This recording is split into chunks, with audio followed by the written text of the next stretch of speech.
If I order medium rare steak at a restaurant and they bring me well done chicken, I just eat it. So do I. Who gives a shit? So do I. I'm the same way. It's Like somebody cuts me off in traffic and then flips me off. I'm like, wow, they need bigger problems. Yes. Traffic is bugging you that much, you'll never be successful. So know that. If you're annoyed because a friend doesn't ask you to go to the mall, or someone cut you off in traffic, or you think a friend offended you, or you think a coworker's being a little rude, then you're screwed because you're worrying about the wrong things. Spend that energy on solving big problems and you accomplish big things.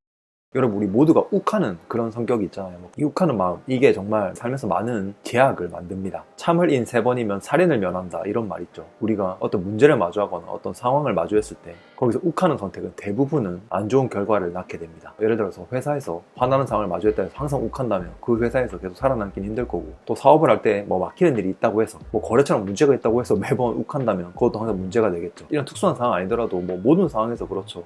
뭐 공부를 한다 하더라도, 뭐 투자를 한다 하더라도, 뭐 어떤 걸 한다고 하더라도 우리가 매번 막힐 때마다 화내고 매번 막힐 때마다 욱한다면 우리는 내가 원하는 방향으로는 삶을 이끌어가기 참 힘들 겁니다. 근데 욱하는 게 내가 그러고 싶어서 그런 게 아니죠. 그냥 마음이 그렇게 되는 거고, 내가 욱하지 말아야지 한다고 그게 쉽게 욱하지 않게 되는 게 아니죠. 그리고 내가 욱하는 포인트가 있는데 그걸 바꾼다는 것도 참 쉬운 일이 아닙니다. 그럼에도 우리는 이런 참을 수 있는 능력, 이 욱하지 않는 능력을 길러야만 합니다. 참는다는 게 좀 쉽지가 않잖아요. 그럼 어떻게 해야 좀 그걸 참을 수 있을지와 또 참아야 하는 이유에 대해서 조금 더 자세하게 알아보겠습니다. 저는 캐나다에 살다 보니까 좀 이런 일들을 많이 겪게 돼요. 뭐 꼭 캐나다라서 그런 건 아니지만, 뭐 예를 들어서 쇼핑몰에 가면은 제가 쓰고 있는 비닐을 갑자기 이렇게 벗기고 도망친다든지, 위에서 이렇게 물을 뿌린다든지, 뭐 음료수를 이렇게 뿌린다든지, 그래서 막 옷에 튀기는 그런 경험을 한 적도 있고, 또 한 번은 제가 버스를 타고 가고 있는데 흔히 홈리스라고 하는 그런 분이 타서 저를 이렇게 밀친 적도 있었습니다. 그럴 때 만약에 제가 항상 욱하고 그 상황에 항상 대응하려고 했다면 저는 아마 이 캐나다에서 쫓겨났거나 결국 그게 좋은 결론이 나지를 못했을 겁니다. 근데 어떻게 생각해보면 뭐 사실 옷에 누가 음료수를 뿌렸다고 해서 그게 뭐 매번 일어나는 일도 아니고 한 번씩 일어나는 일인데 뭐 옷 빨면 되는 거고 그냥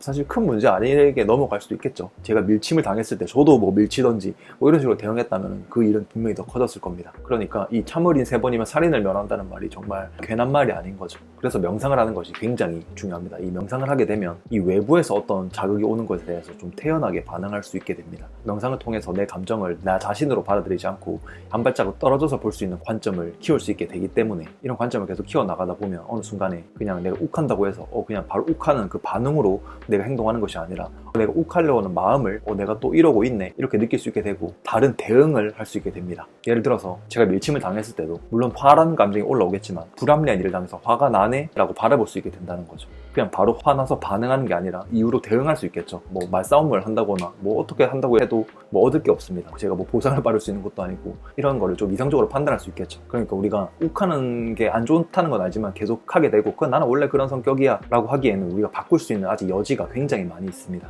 가만히 생각을 내려놓고 내 몸의 감각을 있는 그대로 느껴주기 시작하면, 뭐 예를 들어서 호흡에 움직이는 내 배를 가만히 느껴본다던가 하는 방식들로 이 내 몸의 감각들을 마주해주기 시작하면 우린 더 많은 감각을 허용해줄 수 있고 더 많은 감정의 포용력이 생기기 시작합니다. 그러면 외부 상황에서 오는 어떤 압박이나 욱하게 만들 만한 상황에서 점점 더 자유로워질 수 있는 거죠. 그렇기 때문에 명상을 해주는 것이 이 삶을 윤택하고 좀 더 사랑이 많은 방식으로 살아갈 수 있는데 참 도움이 많이 되는 방법입니다. 그래서 하루에 5분이라도 가만히 자신을 들여다볼 수 있는 명상을 실천해 주시기를 바랍니다. 뭐 이게 별거 아닌 것 같지만 가만히 앉아서 우리 외부 세상에 살면서 고생 많이 했잖아요.